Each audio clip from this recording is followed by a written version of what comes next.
Thanks for staying with us. So before we go into our paper review, it's important to also remind our viewers again that we're taking stories, live stories from you. Please send it to yourview@tvccommunications.tv. Live stories that you experience that you'd like the ladies to discuss, and to hear our views or get views of our viewers on it is something that we'd love to continue to do right now. So please send your stories, your unique stories, to yourview@tvccommunications.tvc. Okay, I'm going to start with The Nation. Adamu's incapacitation talk sparks row over Akeredolu. Senate to investigate 9.3 trillion spent on petrol subsidy in 30 months. Intercepted vessel destroyed in Delta with 150,000 metric tons of crude worth $86.8 million. Chai. VAT likely to go up. Chai. Border reopening plan in progress, says Customs CG. No ministers list yet, says APC. And how Wike helped Tinubu to win Rivers by Okocha. Okay, let me start with the major headline. So, yesterday, during a meeting, the National Working Committee, the chairman, Senator Abdullahi Adamu, made a comment that has caused a row within the PDP and the APC. So what happened was that he was speaking and was saying that the state chairman was talking about the fact that they are hoping of the safe return of the abducted Ekiti state APC chairman, and also the speedy recovery of Governor Akeredolu, who, according to Senator Adamu, is incapacitated by sickness and getting treatment abroad. That statement sparked a row because PDP said, wait, PDP said, let us reverse more. If you are saying he is incapacitated, why don't you come clean with the true situation of things? Let us know what he's dealing with, and if he indeed cannot speak to his people. So they're saying that even if Akeredolu is extremely incapacitated, it is Senator Abdullahi that will be telling us there should be a proper formal information from his media team to the world on exactly what is going on. Of course, the acting governor of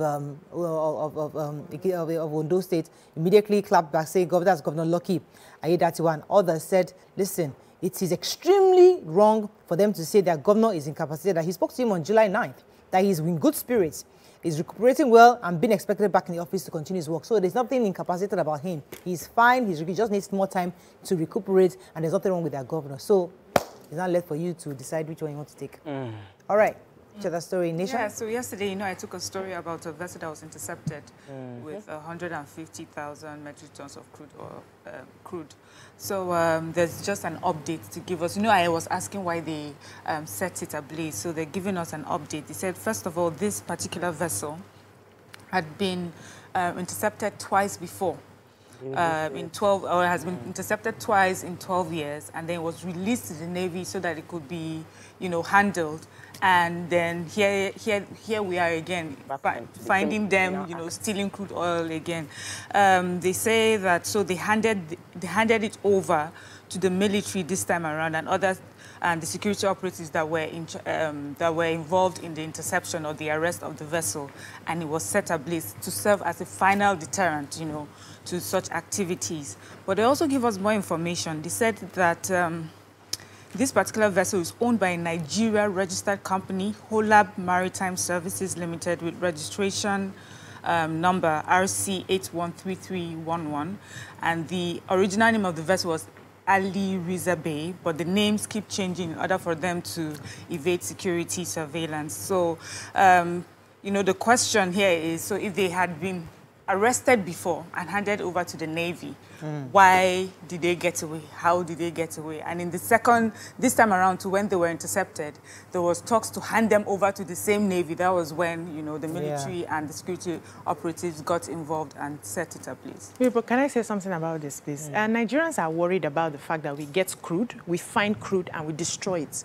We don't have enough crude. We need to save the crude, that's one. Secondly, we need to publish those people that are caught. It seems like there's a very huge syndicate that's trying to hide the details and the information once they are caught. Just quickly destroy it so that we can move on. Nigerians want to know what is happening. Why are we wasting crude? Who are we protecting? Yeah. Publish the names of the perpetrators. Yes. Yeah.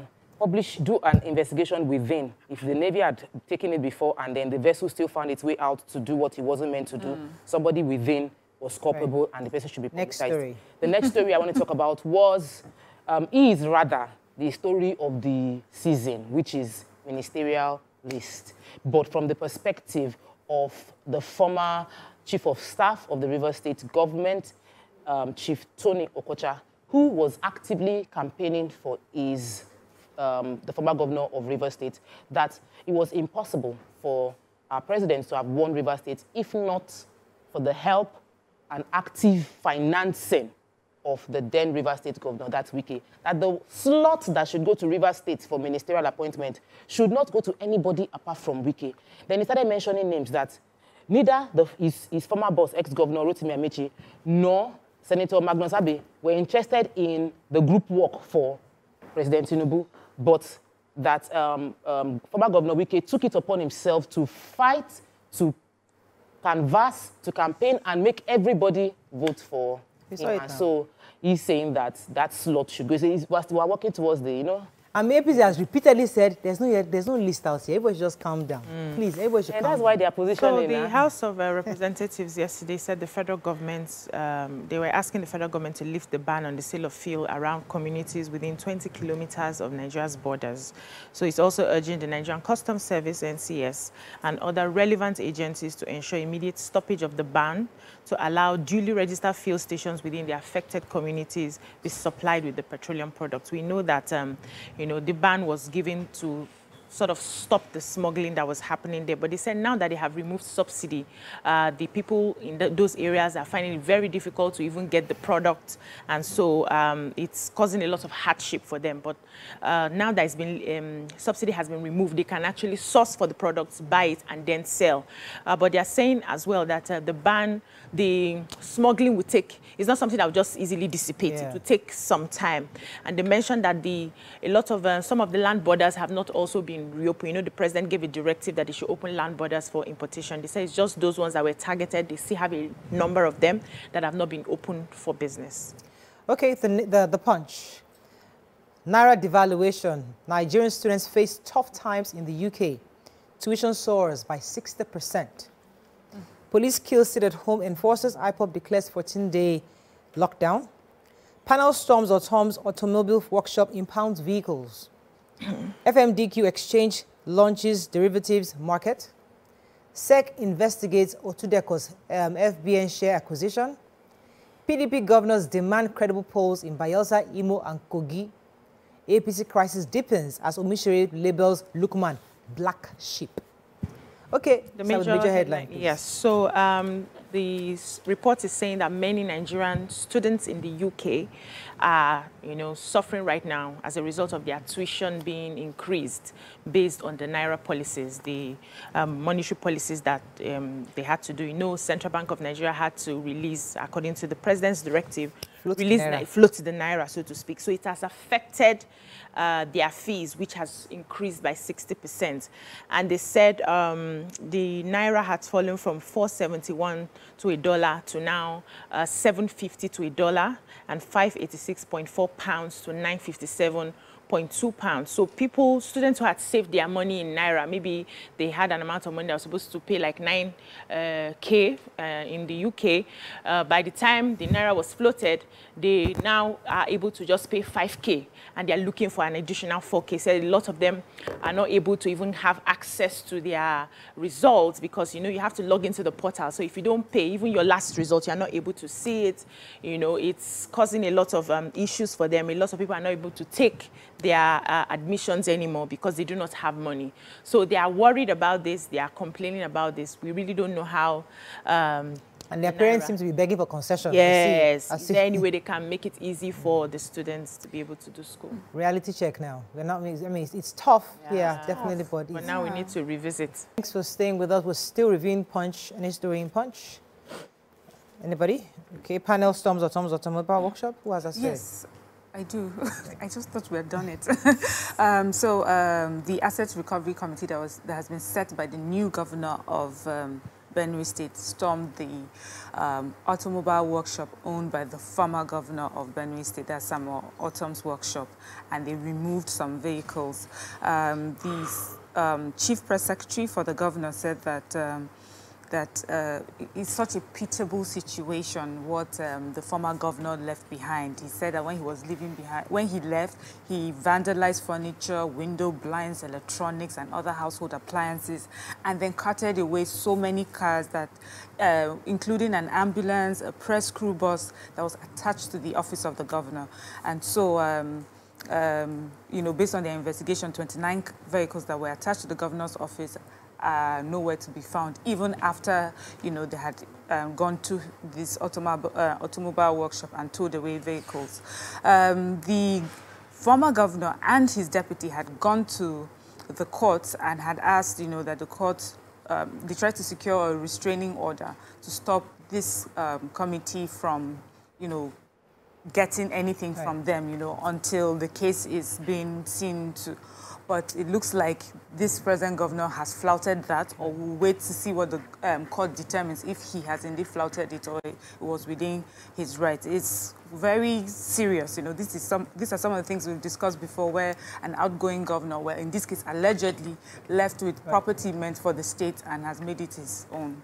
Okay, so let me talk about a source within the Securities and Exchange Council, SEC, has confirmed to Punch that there's a probe ongoing in SEC of the contentious deal that was published in the Nigerian Exchange Limited of Oba Otudeko acquiring 4.7 billion naira shares in First Bank Holding, that's FBN Holdings, by the chairman. So, according to this report, there is an investigation is ongoing following the issue EcoBank had raised when they wrote a petition asking that FBN Holdings to reject Otudeko's acquisition of 14% of the company's shares, which will make him the majority shareholder. So there is an ongoing probe.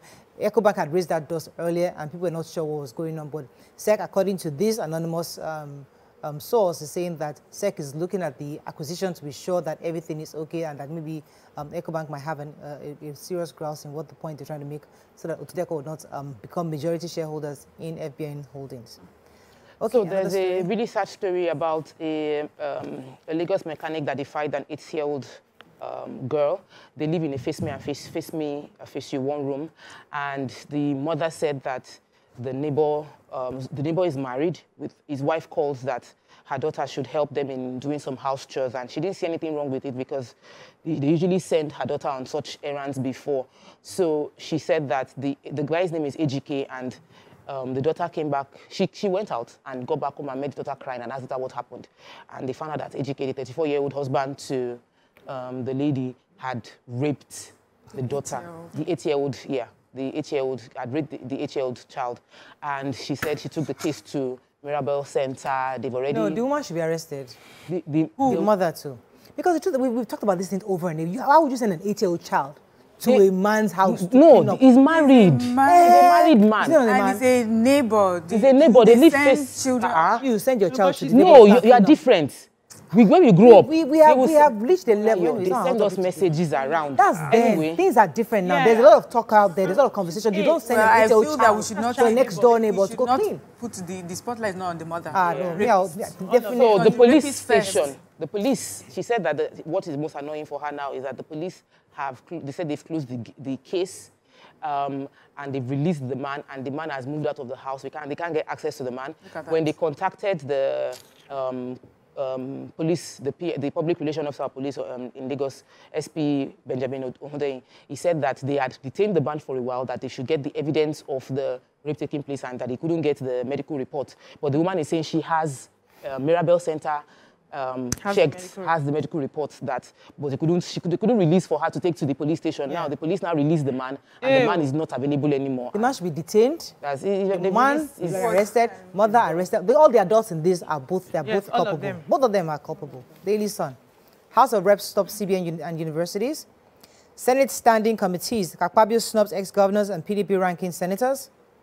Expert list causes solutions to Nigeria's rising inflation. Benue Assets Recovery Committee storms or Tom's house cart away with exotic cars. Subsidy removal, why we are yet to resume petrol imports, says all marketers. Parallel market aggregator Aboki FX raised the exchange rate to 800 naira to the dollar. And ex-Lagos State, anger, tension in Southeast as ECPA declares 2-week sit-at-home from July 31st. Okay, which story are we taking? So operatives of the Ebonyi Police Command has killed 2 hoodlums who were allegedly enforcing a sit-at-home in the state. According to the story, they said the hoodlums came and shot sporadically into the air within the Oposi area in our house, Zara local government area of Ebonyi State, and they were trying to enforce a sit-at-home order on Monday when the operatives came and engaged them in a gun duel. So they also said that when they engaged them, the hoodlums engaged back, and one of them was neutralized. The other ones escaped with varying degrees of bullet wounds. And the police said they recovered 1 blue Highlander SUV riddled with bullets, 1 pump action gun, 5 live cartridges, 4 handsets, 1 Somek fireman generator charms, 9 expended shell of AK-47 rifle ammunition, among others. And you know that this ECPA is the leader of a splinter group that came out of IPOB, and they have declared a 14-day sit-at-home as a result of what has happened. You know, they declared one 14-day sit-at-home where the government was saying, where IPOB came out to say that it's not them, that they are not planning to do that. So first of all, I want to find out where this ECPA is from. Simon ECPA doesn't sound like an Igbo man. He understands the peculiarity of the situation of Nigerians right now. So shutting down businesses for 14 days is not working for the people of the Southeast. Somebody needs to get a hold of this person. That's not what that's not what we're supposed to be having right now. So he keeps doing this over and over again, and nobody's apprehending him. I know the governor is trying really hard outside Nigeria. Yes, he lives in was what I was. Yes, he doesn't understand the realities of the people. These people are a business people. That's all they do. So you can't keep. And they're saying now that all companies working in the area will be shut down for 14 days. Well, it's not his job to understand. He's a terrorist. Yes, and he's using the people to hurt the people. Yes. So it's not his job to understand. Honestly, let us take another story. Yeah, Ojikutu was the first female, female former deputy governor of Lagos State. Full name is Senatu Ojikutu, was advising politicians concerning their decision-making. And there's something about what she said that I really like. He said that politicians should not allow fake and mere accolades to be cloud and their sound judgment. Yeah. That most of the praises they will be getting are deceptive. And it should not spur them into taking actions that will be wrong. He said no leader should judge people's feelings by what they see, based on or people's character by what they hear, because some evil people will be drumming things into their ears. That leaders need our support and prayers. And I think it's extremely important that we say it, because we're in a new, even those that are coming back, there's a lot of appointment taking place, people are saying all sorts of things. A leader must be able to make up their mind by themselves, weighing all the options and not just listening to what people are telling you or listening to the praises. Yes, I have House of Reps. They're sitting on they're talking about 2 important issues. So it's the hike in fees in the universities and unity schools, and also, you know, the new policy that's saying that account holders should sort of attach their accounts to their social media. So on the first one, they said that the committee has mandated tertiary education services to probe the increase of fees by federal universities so as to find lasting solutions to the challenges in tertiary education. It's also asking the Federal Ministry of Education to review the new school fees regime in the federal government colleges and revert to the old regime. It's urged the federal government to increase budgetary allocation to education sector to ensure that Nigerian students have access to quality and affordable education. And this, you know, they're discussing this because they say that increasing fees at this time when, you know, economically things are hard, is going to even make the situation worse for parents and students. It may increase the number of out-of-school children or dropouts, and also that some students are already agitating because of how hard the situation is, and we don't want to create a situation where they may have to, you know, come out on the streets or pick up arms or placards. You know, it will not look good for the federal government. So they're asking, you know, to like there should be a stay on this increase until it is a better solution is reached. And you know, it just makes me, you can't help but compare it to what is happening with our Nigerian students outside Nigeria too, with the 60% hike in fees there. So is it you come home, you're facing the same issues, you travel abroad, the same issues. The Nigerian student is really facing quite a lot right now. So I think that we should look at that and see how we can stay for a while until we get out. Moving on quickly now to Vanguard. We have 1 minute left. PDP governors, APC differ over security situation nationwide. Reps ask FG to lift ban on fuel sale in international borders. NAFDAC warns public against consumption of artificially ripened fruits. NNPCL no longer writes rules for petroleum industry, says Kiari. Tinubu expresses sadness over Plateau killings. PDP suffers setback as Akpabio names chairman for special committees. And Scores escape death as container truck rams into vehicle in Lagos. Okay. Our president had said it was most unfortunate the killings, the orgy of killings, and an innocent 8-month-old baby in Farin Liban community in just south local government. There was speaking by the statement made by the special advisor to the president on special duties and communications and strategy, Mr. Dele Alake. The president condemned in strong terms the most recent killings in Mango local government. He also said that all the leaders in the communities, religious leaders, community leaders, traditional leaders, social cultural organizations, Arewa Consultative Forum, Jamaatul Nasr Islam, and CA, and that's Christian Association of Nigeria, must work together to develop and foster genuine and long-lasting peace. While reaffirming his government's strong determination to stamp it out, he's saying that he has directed security agencies to fish out the masterminds of the dastardly acts to face the full wrath of law. Okay. We'll see how that goes, because we used to say this a lot during Buhari's time. We hope that we won't have to repeat it again the next time, but hopefully that something really happens and something gets done.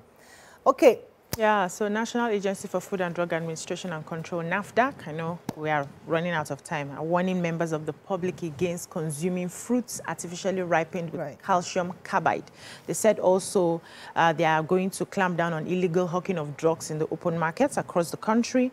They want to take away substandard medicine, unwholesome foods, corrosive cosmetics off, you know, the public's ability to get them. So they said that consuming some of these, you know, fruits, vegetables that are ripened with carbide causes cancer, heart diseases, kidney and liver failure, and it may also cause frequent thirst, irritation in the mouth, nose, weakness, permanent skin damage. That it's overall not good for us to consume. So we must check the fruits that we're buying, make sure that they are not artificially ripened. Okay, that's all we can take on Front Page Review. When we come back, on to our hot topic of the day. Stay with us, we'll be right back.